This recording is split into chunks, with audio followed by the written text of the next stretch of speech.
आज हम जिस बुक के बारे में आपसे बात करने वाले हैं वो कोई साधारण किताब नहीं है, बल्कि एक जापानी कॉन्सेप्ट है जिसे वहाँ के लोग खुश रहने के लिए अपनाते हैं और इस्तेमाल करते हैं। आज हम आपसे जिस किताब के बारे में बात करने वाले हैं उसका नाम है इकिगाई। क्या आप एक हैप्पी और सेटिस्फाइड लाइफ जीने के लिए परेशान हो रहे हैं?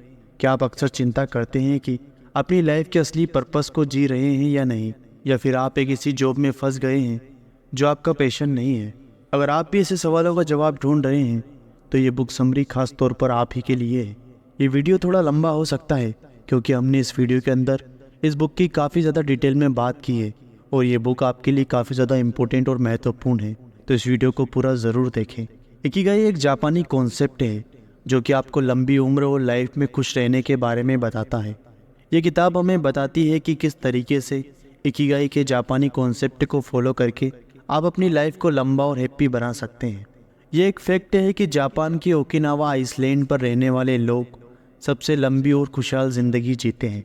वर्ल्ड हेल्थ ऑर्गेनाइजेशन WHO के अनुसार दुनिया की सबसे ज़्यादा लाइफ एक्सपेक्टेंसी का रिकॉर्ड इन्हीं लोगों के नाम पर मौजूद है।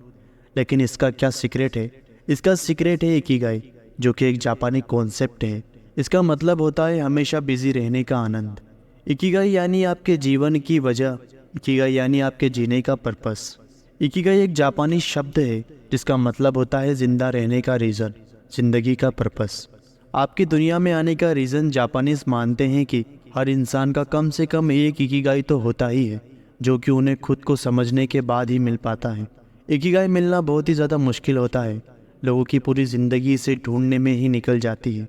आपको जानकर आश्चर्य होगा कि आपका भी एक इकिगाई है। इकिगाई के बारे में ऑथर का कहना है कि इकिगाई एक कॉन्सेप्ट है जो कि बॉडी को मजबूत बनाने में मदद करता है ताकि हम लंबे समय तक खुशहाल जीवन जी सकें।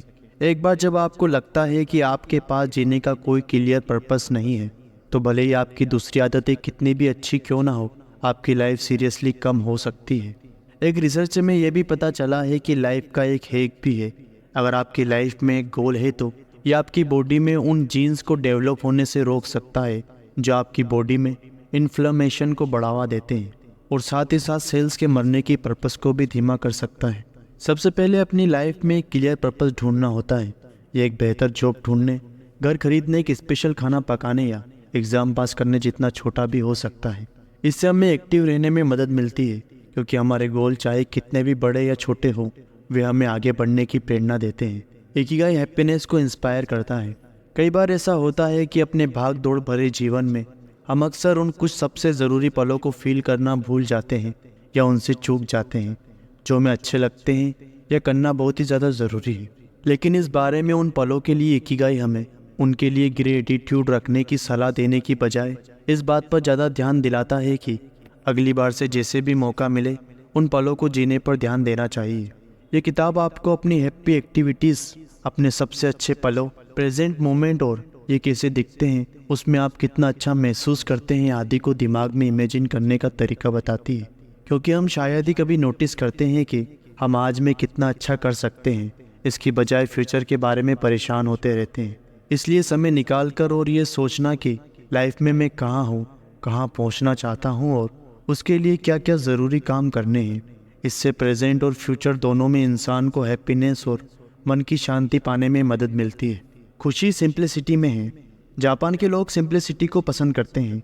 कई लोगों ने बहुत बड़े बड़े इन्वेंशन किए हैं, किताबें भी लिखी है, रिसर्च भी की है, बड़ी बड़ी कामयाबी भी हासिल की है, पर इसके बावजूद भी ये लोग लाइफ में सिंप्लिसिटी को इम्पोर्टेंस देते हैं। उनका मानना है कि एक साथ रहने की स्पिरिट, एक एक्टिव डेली रूटीन, एक पीसफुल, हेल्थी, हैप्पी और लंबी लाइफ के लिए मायने रखती है। इसके अलावा जापान के ओकिनावा के लोग काइंडनेस को भी इम्पोर्टेंस देते हैं। यह हेल्थ अवेयरनेस को बढ़ावा देती है। इकिगाई किताब हमें हेल्दी रहने के लिए अवेयर करती है। ये बताती है कि हमेशा एक्टिव रहने के लिए शरीर को मूव करते रहना चाहिए। इसे हर पल करने के लिए आपको वॉकिंग या ऑफिस में अपनी रो में चलना या अपनी कोई मनचाही एक्टिविटी करनी चाहिए। यह पॉजिटिविटी को बढ़ाने में मदद करती है। इसके अलावा अपना मनचाहा काम और पॉजिटिव सोच सिखाते हुए ये किताब हमें पॉजिटिव रहने में भी हेल्प करती है। तो आइए इस बुक के महत्वपूर्ण पॉइंट्स की तरफ आगे बढ़ते हैं। सबसे पहले बात करते हैं कि अपनी इकिगाई को किस तरीके से ढूंढें। अपनी इकिगाई को ढूंढने के लिए हम इस बुक समरी में आपको 12 स्टेप्स बताने वाले हैं जिनके बारे में अब हम डिटेल में बात करेंगे। हर स्टेप बहुत ही ध्यान से समझें, क्योंकि हर स्टेप आपकी ज़िंदगी बदल सकता है। स्टेप नंबर 1, लाइफ का मतलब क्या है। आपकी लाइफ का मतलब क्या है, ये सवाल कभी ना कभी हम सभी को परेशान तो करता ही है। एक बार सोच कर देखिए, अगर आपकी ज़िंदगी का मकसद मिल जाए, ज़िंदगी का वो मकसद जिसे हम ढूंढ रहे हैं, तो समझ लीजिए आपको सुबह उठने की वजह मिल जाएगी, रात को सुकून से सोने की वजह मिल जाएगी। एक ऐसा मकसद जो ज़िंदगी भर आपकी खुशियों का कारण बन सके। इस चीज़ को ढूंढने में मदद करती है इकिगाई। इस तरह अपनी इकिगाई को ढूंढने के लिए आपको अपने आप से इन 4 सवालों को पूछना चाहिए। पहला सवाल, प्यार क्या है। ये सवाल शायद सबसे आसान है। इसके लिए आप सोचिए कि वो कौन सा काम है जो आपको सबसे अच्छा लगता है, जो आपको एनर्जी देता है, जिसे करने में आपको मज़ा भी आता है, जिसे करने में आपको बोरियत या थकावट नहीं होती हो। ये कुछ भी हो सकता है, जैसे कि क्रिकेट खेलना, पेंटिंग करना, गाना गाना, या मेरी तरह यूट्यूब पर वीडियो बनाना। इसके अलावा और कुछ भी हो सकता है जो आपको पसंद हो। कोई भी ऐसा काम जो आपको बहुत ज़्यादा अट्रैक्ट करता है। ये आपके ऑफिस का काम हो सकता है, ये आपका पर्सनल इंटरेस्ट भी हो सकता है। दूसरा सवाल ये आता है कि आप किस काम में अच्छे हैं। आप कौन से काम में अच्छे हैं, किस काम में आप एक्सपर्ट हैं, आपके पास कौन सी स्किल्स हैं जिसमें आप नेचुरली अच्छे हैं, या उसे करने और सीखने में आप उसमें दिलचस्पी रखते हैं। यह हर एक के लिए अलग अलग हो सकता है, इसलिए ऐसी चीज़ को ढूंढें, भले ही उसमें आपका नेचुरल स्किल कम हो, प्रोफेशन ना हो, तब भी प्रैक्टिस करते करते धीरे धीरे आप में स्किल और प्रोफेशन आ जाएगा। और तीसरा और महत्वपूर्ण सवाल, आपको इसके लिए पैसे मिलते हैं। बात सिर्फ प्यार और अच्छे की करें तो आपको कोई भी चीज़ करना पसंद हो सकता है, लेकिन ज़रूरी नहीं है कि इस चीज़ के लिए आपको पैसे दिए जाएं। हो सकता है कि आपको घर की सफाई करना बहुत पसंद हो, लेकिन इस चीज़ के लिए आपको कोई दूसरा पैसे नहीं देगा। इसलिए कोई ऐसा काम ढूंढे जिसकी दुनिया को ज़रूरत भी हो, ताकि उसके बदले वो आपको पे भी कर सके। चौथा सवाल, दुनिया को क्या पसंद है।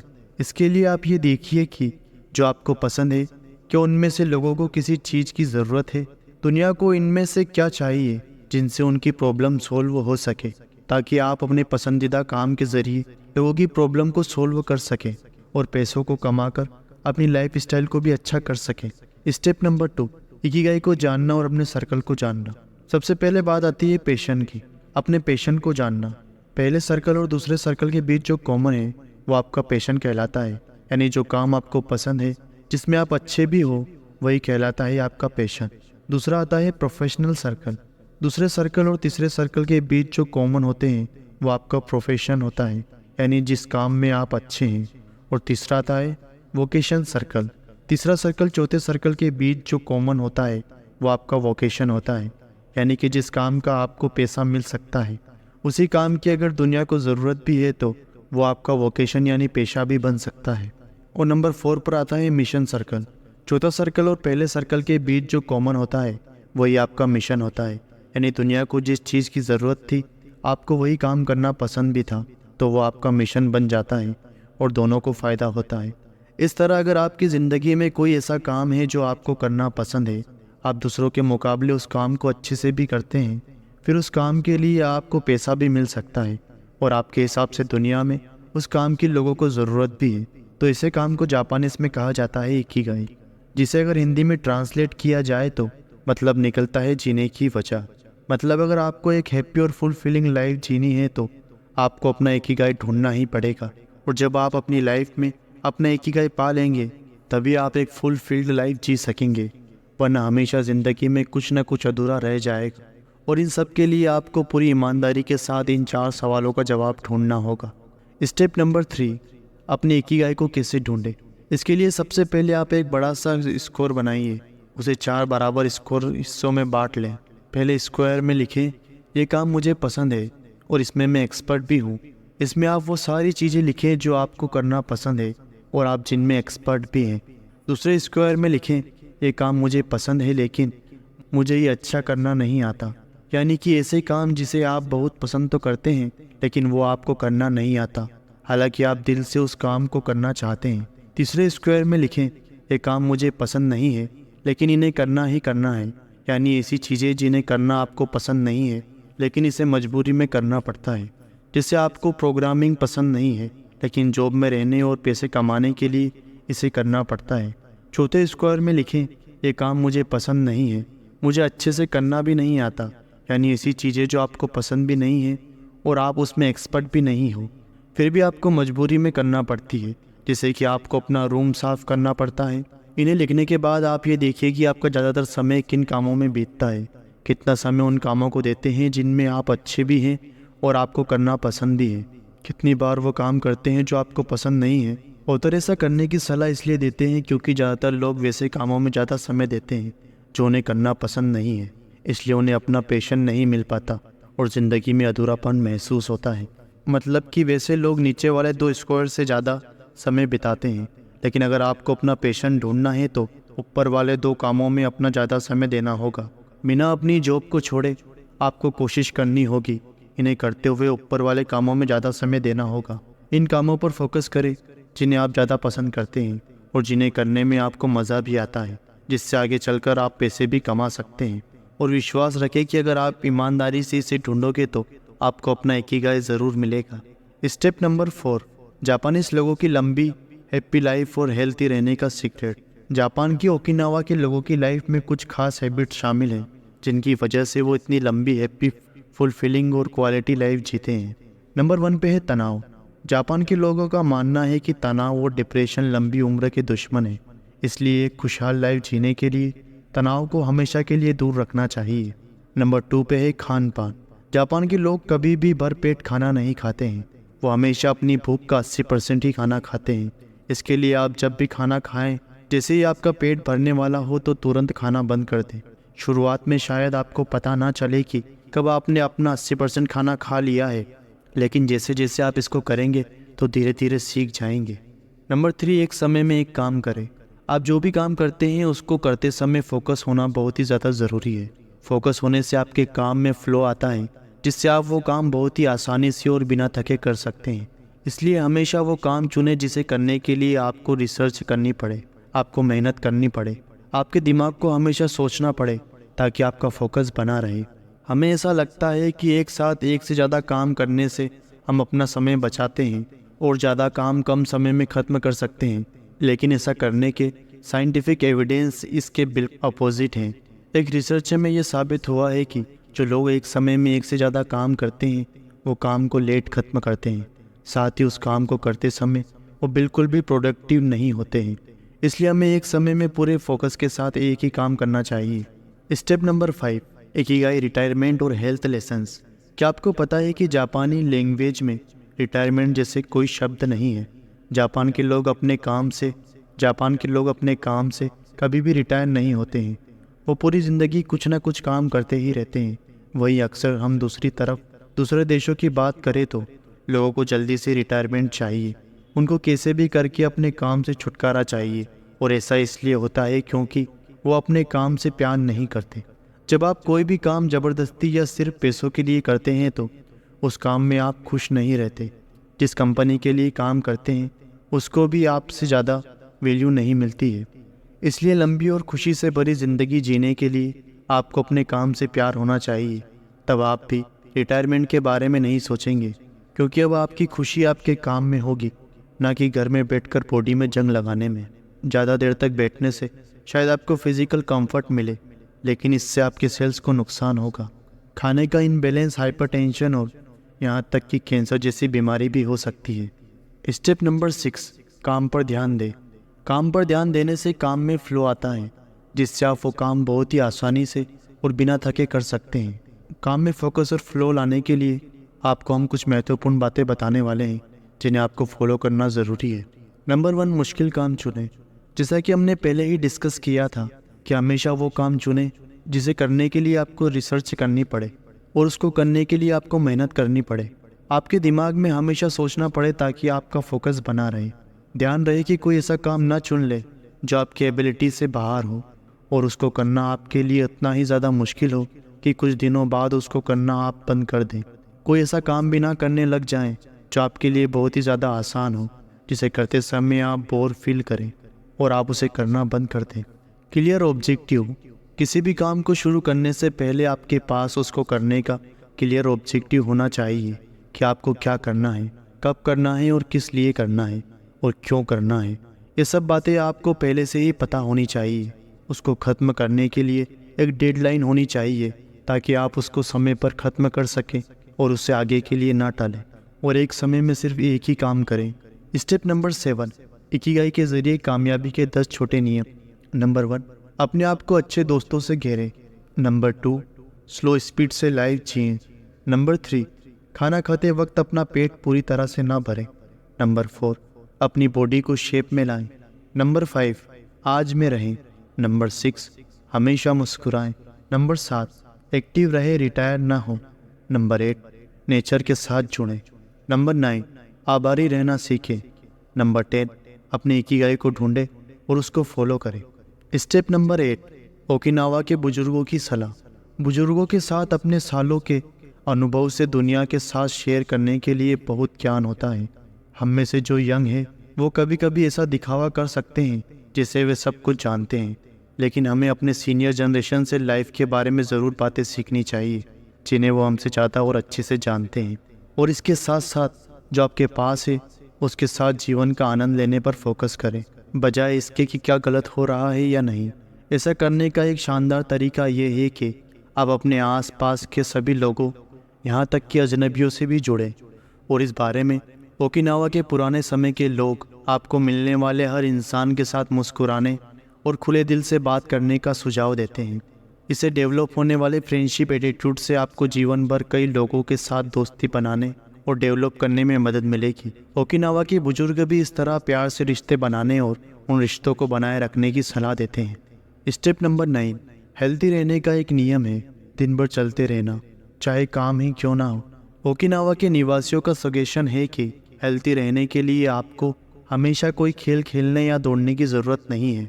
इसके लिए आप अपने कन्वेंशंस के अनुसार कोई भी चलने वाली एक्टिविटी को डिसाइड कर सकते हैं, क्योंकि शुरुआत से ही स्पीड कॉन्सिडेंसी को रोक सकती है।